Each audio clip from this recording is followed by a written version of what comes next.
Not started. Yep. Hi, good afternoon, Vardarajan sir. Welcome to the tech meeting. Thank you very much. This is the third occasion we are on this kind of video. Yeah, of course, sir. Call. I'm very happy about it. So today's discussion we can take on the ERP as we have understood. So let me say what we should start first for today. Yes, sir. As you said, I think we should spend a good amount of time on this ERP implementation cycle. People who are facing challenges and people who can get educated by this particular session. We thought of having you in this session, and you can share with us. Vardarajan sir, you have more than 4 decades of experience in the space, and we thought we will also exchange our views and observations that we have made. So it would be useful session for those people who are interested to be in ERP field, ERP product development, ERP product implementation, also ERP integration with other ERPs. So a couple of pointers which you and me were discussing, and that is how I put it on the slide here now. So probably we can go with first two. I'm sure we will not be able to cover all these in this particular session. If possible, we can have a second session also. Yeah, that is later. True. Yes, yeah, that is true. But even in that sequence also, it's not necessarily be addressed. We can discuss and see that these points are taken into consideration. That is good. Yeah, that is fine, isn't it? Yeah, it's very important to bring out the thought process than the sequence here. Yeah, the sequence is not very important. Points need to come into our overall discussion. So we will agree on that and go ahead. Yes, sir. So how do we go about? See, any ERP engagement, I will call it engagement because it is full stretched from deciding to completion. Correct? Yeah, absolutely. Yeah, it's an engagement. So I will not call it as a project. You don't call it as a project. It is an engagement broken into project, broken down as a project. Yes. Each one has a role and each one has a meaning. Yes. And before that, I would like both of you to understand how this ERP name itself has come in and started being used by the corporates or the end user or the consultant. Yeah, I think it started with the MRP, right? They say I'll date back to 1970 when the computerization has first got into the world. I'm not saying India. The computerization got into the world and started into the corporates. Corporates first started using it in the financial accounting, just debits and credits tallying and tallying their books. Then they understood that this is meaningless exercise. It should be extended somewhere. Then they brought in that material accounting system. So financial accounting, material accounting, both were standing alone. Okay. This was in 1970s, where the power of computing was also pretty low. So in the start of 80s, when computer became little bit affordable to use from not mainframe, but scaled down computers. We call them as a mini systems. Say the name kept on changing. That's why I'm not putting up a name. Okay. Because of technology enhancement, the name kept on changing, and the power also became very, very strong. Strong, very strong, and sometimes unstable in 90s, and after mid 90s, it became very stable and people are able to use it very well. Yep. That's the thing. So coming to the point of evolution of the ERP, first it was called MRP, Material Requirement Planning. Right. Okay. Ramya, are able to hear what I'm... Yes, sir. Material Requirement Planning, MRP.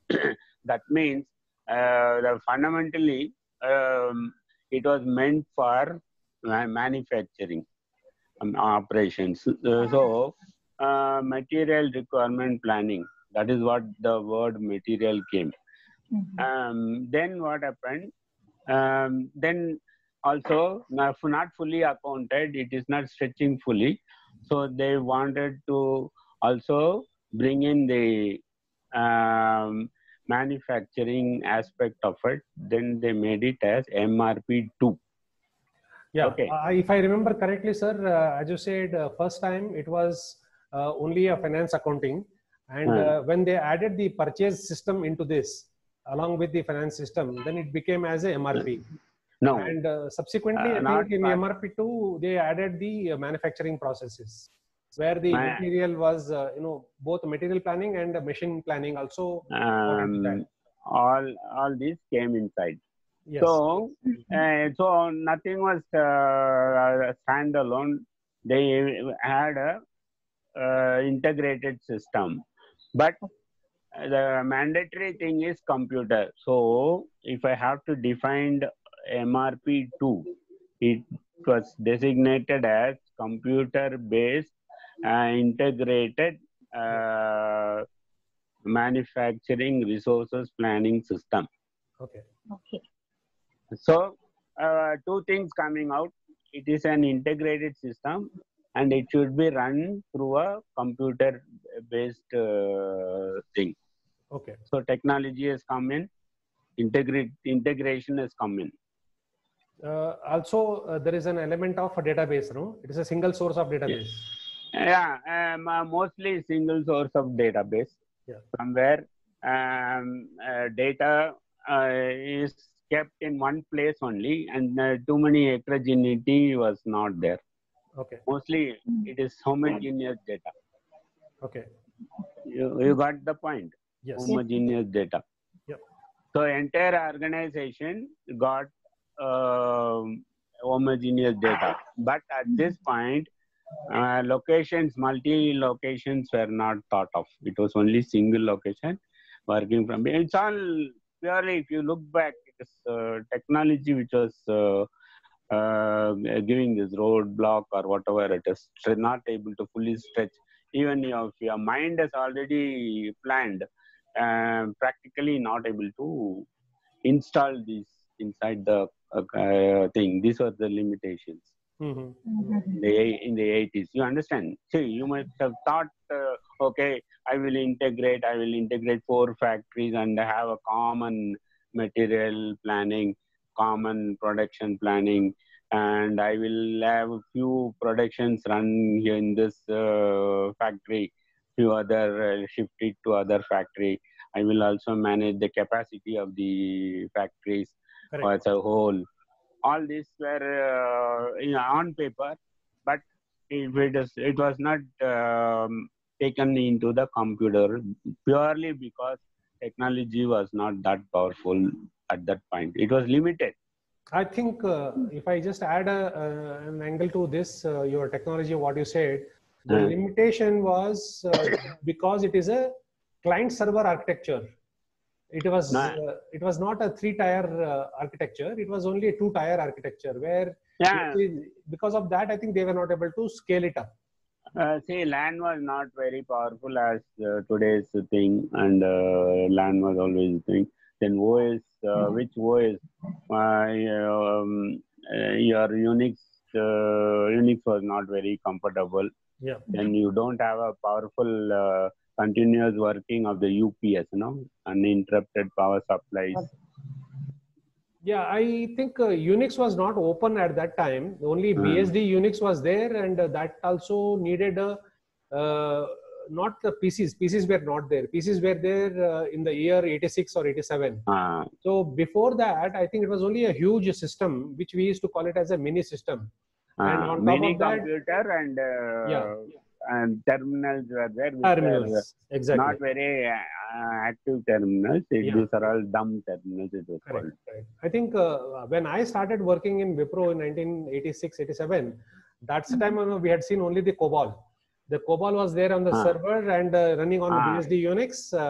Actually, BSD Unix was customized by Wipro, as we used to call it as a Winix. Winix. Yeah, Winix. We used to and started working on COBOL system there, and it was a business language, and that's how we started working. And purely, most of the time it used to be very unstable and power shutdowns or tripping, and UPS was not very comfortable with 5K max, which was the load which it can take as a but today's context is different. No, I think I am very lucky. To see that in the Wipro. There is an echo happening. I don't know why. I used to see that we had a sufficient good UPS and all in our factory, in Wipro factory. Wipro factory is one of the first beginners of manufacturing computers in India. It started in 1980. So that is the time, when I entered Wipro, it was 87, and then I could see that everything is stabilized and there is a mini computer system, and we were lucky to have our in-house built ERP. I don't want to call it as ERP; it is a MRP only, and we used to do a lot of PCB manufacturing. We were doing PCB manufacturing, and we had a wave soldering system. We had a SMD device engine. SMD devices were used, and we were doing the soldering on the back of the PCBs. So a lot of components were imported. All registers, capacitors, and all imported. And the PCB board was imported. And then we used to put these components and then pass it through SMD machine, SMD device machine, as well as wave soldering machine. So end of the day, I used to see several motherboards are manufactured there. That's how I had started my career, and I'm lucky to be there in Wipro. So all these activities were computerized in ERP. Again, I'm sorry, I'm using the wrong word. It is MRP. We used to have MRP, and we started using at that time. And we were the guide for others. So first, our head is, Mr. Premji used to say, before you go and sell anything, first you get convinced that what you can do, and you should show the POC to customers first. So we said, okay, why POC? We will really implement for all our manufacturing activities. So starting from raw material import to final QA of the system and final dispatch of the computers, we had computerized totally. It was all on COBOL. Yeah, that is right.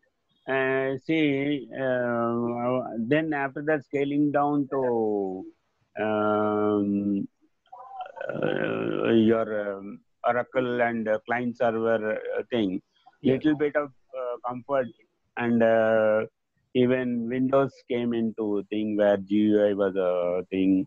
Right. Then we can start using the mouse. They came into play. 3.0. And data could be. So this way, technology movement, then the thinking of using a powerful integrated system came into. So in the 80s, it was called MRP2, Manufacturing Resources Planning 2, because from the material thing graduated to integration of capacity planning, then manufacturing resources needed, machines installed, and this capacity usage. All these are taken into consideration. Okay, by location. Then the planning was made a finite requirement, resource planning. That was what the word used there. Right? You can't make an infinite planning. It's a finite planning. All these resources there. For this, I am planning. Correct. Correct. Taking into ships also into consideration. So this name, manufacturing resource planning 2, was coined by one Oliver Waite. Oliver Waite. He is the father of manufacturing resources planning. Okay. Yeah, you can search the net and get some of his. His other contributions. I fully agree. I think majority. Oliver Waite. Yeah, majority contribution would have come from IBM or ex-IBMs. Am I right? No, IBM was totally focusing on mainframes for data in the insurance and banking sector, not on the ERP sector. Oh, okay. IBM doesn't have a product of its own, and during those times, definitely not. Though their technology was pretty high, GUI was not a big deal with them. Okay. So they couldn't connect. They only had a batch processing mode. Okay. If you see that ERP is an online integrated. You understand that terminology, online integrated. Whereas IBM computers mostly even today on COBOL is a batch processing. Most of them, at least 75%. Okay. Only when Java came and other things taken into consideration, it is still been a batch processing. Right. So when you talk of ERP, we don't say IBM there. IBM at very least working there. Okay. Or somebody did a customized application ran on IBM. That's how. Otherwise, IBM never contributed on ERP. Okay. Their main focus is on the mainframe. Mainframe. Right. Yeah. Even today they are going strong in mainframe. Yes. So now we have come to the thing how we got the name MRP. ERP2. Correct? MRP2. We got the MRP2. MRP2. Correct? Yes. Ramya? Yes, sir. So the father of MRP2 is Oliver Waite. Very good materials available on the net regarding Oliver Waite's contribution. I learned a lot from this thing. There was a book by him on MRP2. Then slowly people thought it's not only considering to use it in the factory. It should be extended to other areas also. So we consultant over the world started calling it ERP, Enterprise Resources Planning. Yep. That came in the 2000s. Start of the 2000s, it was called an Enterprise Resources Planning. Correct. This means you can build your system for all your activities in the organization, including maintenance of the facility. Maintenance means if you have put up a plant and the plant needs an maintenance for sustaining the usage, that also considered in the system. Okay. So there are two aspects you have to consider. Nowadays, if you look at the ERP, there are two aspects. One is finance centric, another is operation centric. Okay. Generally, you should consider when you're putting it up, operation centric ERP. Finance centric ERP, if you stretch it to operation, this way it bounces back. The failure is very high. If you look at SAP, for sure, SAP started with the financial thing, SAP for a finance module. Then that module was extended to other thing. It is not the other way. If you really have to structure, you should keep the finance portion outside and keep it as a subset of the main thing. That's how the ERP will function very well. Now you understood what is finance centric and what is operation centric. Yes. Yes. So the limitations of finance centric ERP is much more. Say you first give the hand, then you build your body. Like that is what financial centric. Whereas in a other way, operation centric, you have your body, then fit your hand, then your leg. You understood the meaning now? Yeah, we got it. So if we are building any robo, we need to build the central portion first, and then extended arms and all, legs and all that can be fitted later. That should be the approach for building any ERP, is what you're saying. So I would say that it was not feasible for the end user to take a finance centric and start integrate with the operations. Whereas finance has already been working. So a finance manager in the organization, you would say, yeah, it is fitting my requirement. So let me go this way. And the operation guy has got a lot of things to happen. Say, I need to know at the end of the day how much stock I have. The storesman need to understand. The operation needs to know what capacity has to be thing. See, there is not that every time you have a full capacity running. Say you take the sugar mill, it's a seasonal, correct? It is 9 months working, correct?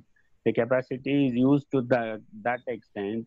Crushing capacity is up to the thing of getting the canes from the field, correct? Correct. Yes. So these are the limitations. So you have to handle limitation while planning also. So in that context, what they fixed is a BOM, BOM. Bill of material. Okay. Bill of material. It was an inverted structure, tree structure. The top level is the final product, and the bottommost is the raw material. Raw material. Okay. Correct.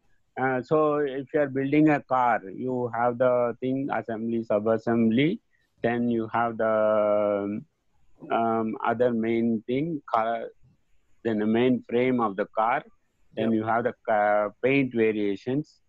Right. Like that, and finally you get your car, correct?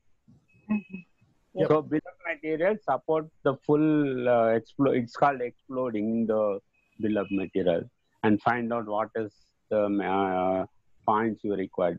At the same time, same car or similar cars will have a common material also for nut and bolts, gears, all this will have a common material. So it is not that you plan for only one kind of a thing. You should plan for the entire range of assemblies. And procurement also should be like that. Otherwise, if you make standalone procurement for things, then the stock pile-up will be very high. Correct. You understand? Yes. You understand. So if you extend this to other functionalities of ERP outside manufacturing, also you will understand resources planning, mainly headcount planning, capacity planning, all this in the service areas. Okay. In fact, in one of my thing, a consultant asked me, can I use this ERP in the book publishing? Okay. Distribution thing. Then I proved to him that it is possible. So even a beggar's bowl, an ERP could be fitted. Yes. So what he does, he just put the coin and throws it like that. The sound makes it business connected. That's his business process. Correct. You understand that? Yeah. So, so another thing you have to consider is, suppose I give you a fish This fish has to be in your palm. Okay. Fish has to be in a pond. Yeah. Fish has to be in a pot. So what I am trying to suggest here is you need controls. Okay. Fish in your palm needs control, but it is small. Yeah, it is small. You understand this? So in a ERP, when you make interconnection, integration, this control also need to be seen. The other day you said the sizing. Sizing. Yeah. So fish in a palm needs a little control. Fish in a pot needs a little more control. Fish in a pond needs a very high control because it will go everywhere. Everywhere, yeah. So you visualize this to a huge company having many locations. Yes. Many locations So and you many need users. you need many controls there. Control. A product can be single. It could be on the website, web-enabled system, but one common system used by many users. So here your stretch is there. So workload on the system, correct? Correct. So it is slow, it is fast, it is the efficiency of the system also to be considered. Correct. So the sizing is important at all levels is one part. And I think what matters a lot is that the consultant, whoever goes and tries to sell the ERP, should have put his hands onto various projects first. He should be aware of what kind of a size of hardware and software would fit in for that particular organization. Yeah, this is very important. Otherwise, if we go and sell a very mini ERP to large company, then it will fail very badly. Sorry. Yeah. Go ahead, sir. Yeah. Any question, Ramya? Say I will wait, and because you must understand. Not that you don't know. I'm not taking that route. Yeah, I'm. No, sir. It's a discussion. Sir, I have one question. Earlier, you told it was called MERP. Okay. And right now, we call it as ERP. What was the slight change which came between these two, and how it migrated to only the name of ERP in things like that? See, they coined a name, and enterprise was fixed into this. That is the thing. Previously, MRP because material, maybe MRP2 because manufacturing with a variation. That's how it is. It's a coining of the word. Somebody has chosen it. There's nothing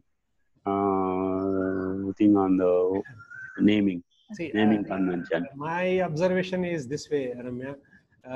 People started with, as sir has told, they started with only the arm portion, building arm portion, and then started building the whole body. Yeah. So initially when they started with the finance module. Then they added the purchase module. And slowly they felt that purchase and manufacturing should be synced. So then they added the manufacturing there. But they forgot about a sales module. And they forgot about other connecting modules like, it could be HR module. It could be any other module linking to the HR team, HR progressions, all that, plus the productivity of every individual. So the material, the focus was more on the material side. Then it was extended to people in the organization. So people are nothing but resources, correct? It is not only the machine. It's a man, machine, everything together is a resources. So the right meaning, the right coin, the word which was coined by the product companies like, so to say, IBM's or Oracle's or Microsoft's, they have coined this word called as an enterprise resource. So basically the resource includes all that human manpower, machine manpower all together. Material, machine, manufacturing. Yeah, all these 5 M's or 5-6 M's are brought in together and then made it as a ERP. That's my observation. Right. Now, at this point, if you ask a question, Can an ERP be extended to any organization? Virtually, it can be extended to any organization, including services organization, like even in railways you can have a ERP. Okay. That's right. You have a stock. You call the trains as stock, correct? Mhm. Carriages as stock, livestock they call it, correct?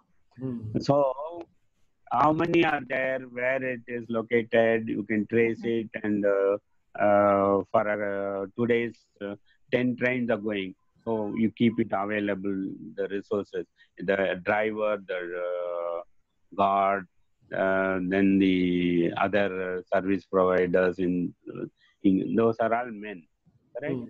You need a correct number of bogies, correct number of fitments, and check maintenance of the thing, all are properly chained, and these are some areas, correct? If you go to Western countries or even Japan, Mm. ERP is fundamentally used for these services also. Right. Okay. Mm. So there is no area where ERP cannot function.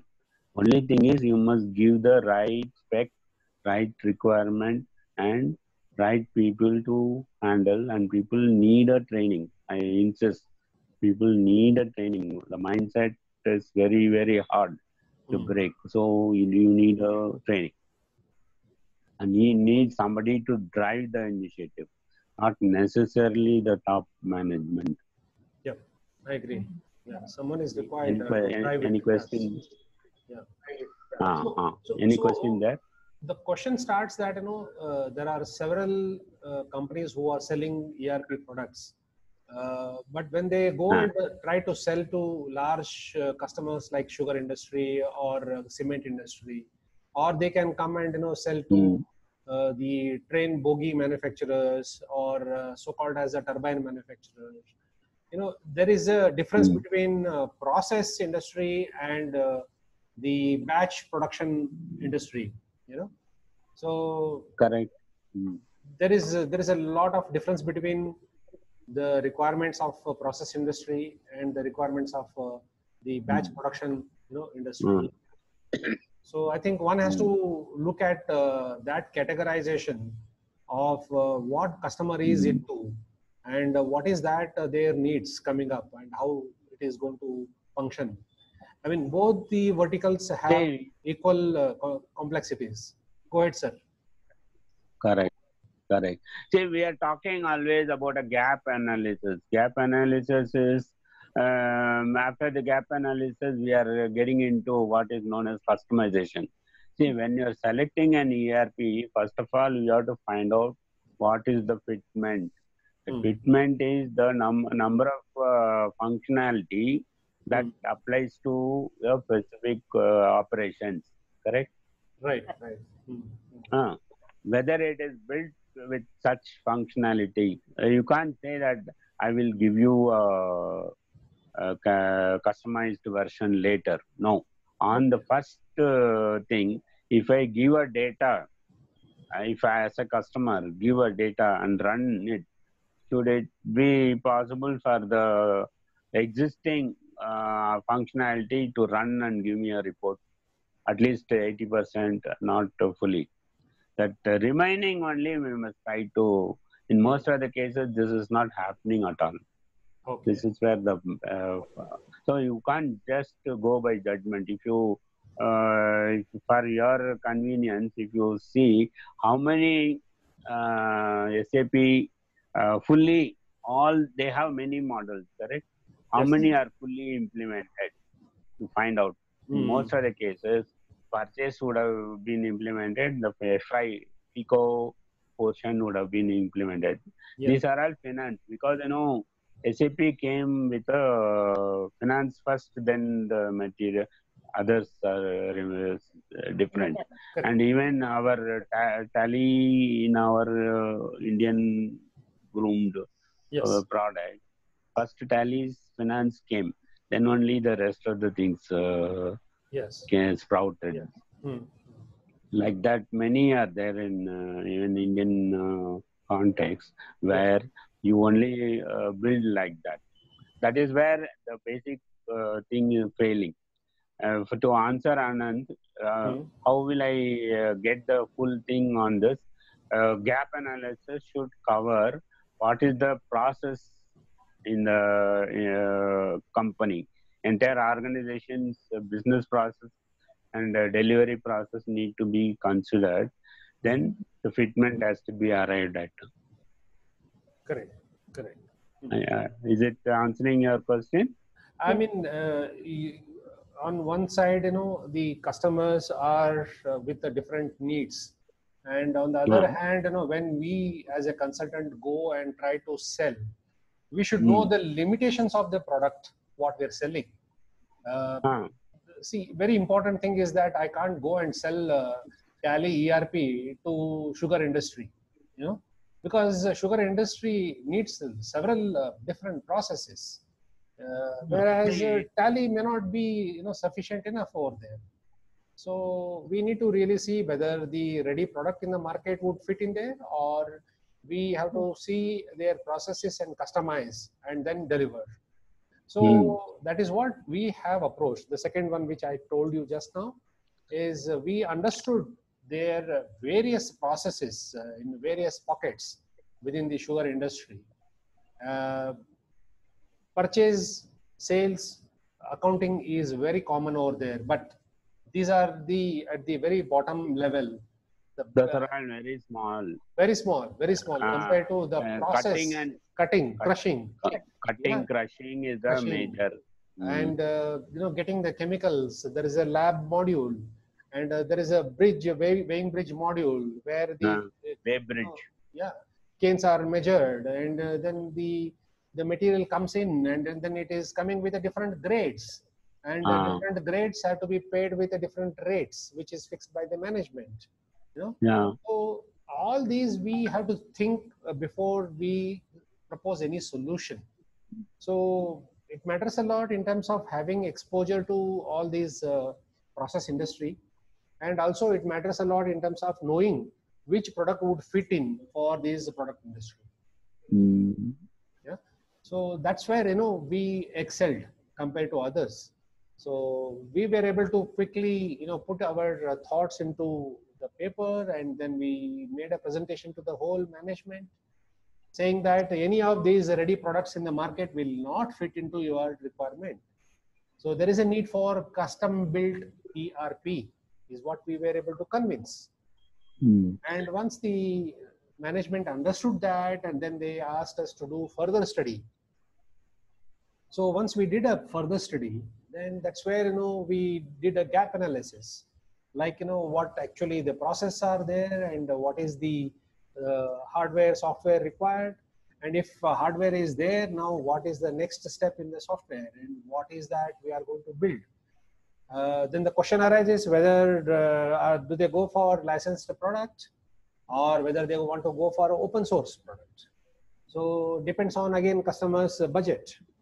So, and also their features they need. And if it is something to do with a lesser budget and lesser features, then they can go for open source. And if they want very high-end features, then they can go for license. Sorry, I missed you. Go ahead. That is right. What you're saying is entirely correct. But these are the things which are not really done. You call a consultant and give to him, and he gives a bill for you. That's how it is focused. That's not at all a way. Yes. See, I'm not criticizing the customer. He has to have a consultant. A consultant needs a order, and the customer needs a product. But in between a big hole, that big hole creates a thing, and ultimately it results in failure. You find out how many SAP has gone full stretch. Definitely there will be some data for that in the net. So that is the problem. You must understand it. So what is the thing is, in your, if I can sum up, there is a interface which is required in each of the things. There should be some standalone system which is working. So data has to come from those systems also. You can overnight dismantle those interfaces. Those interfaces, for example, maintenance system, it will be maintenance planning system will always be outside the ERP. Then you will have to integrate that into the system. If the machines are not functioning, then what you can produce, correct? Absolutely. Yep. So what you can produce. And your same, your sugar industry only I will take 9 months, and after that 3 months, it's maintenance phase. Yes. So you have to accommodate the time and other things, you have to plan. So these are to be included. People don't understand this. That is why a knowledgeable functional knowledge about the requirement, you have to sit with him and find out what is required. Absolutely. Other day, Ramya was asking, functional is better or technical is better. Now these answers are question much clearer, I think. Yes, sir. Yes. So both are important. And both will play a role throughout the project. It's not that who comes first or who goes next and all that. So ultimately, both are required until the go live happens, and support after go live also, both are required. But the number of consultants required from functional and technical, it varies during the project cycle. Project cycle and size of the organization. Organization, yes. Yeah, it is very important that way. Yeah. Any other question? So I think we have covered almost how much? 60 minutes now. Maybe we can keep the remaining part in the next. Sorry, any other questions, Ramya or? Ramya, you can. I think the next session we should focus on how to optimize both side, both the selling side and buyer side. How do we bring in, basically certain suggestions or comments that we can bring in for the benefit of ERP sellers and ERP buyers? See, one philosophy both sides should address. Though you said you will take it next time, I will try to tell here only. We can start now also. Here only, few minutes. Sure. See, one philosophy both the side has to take.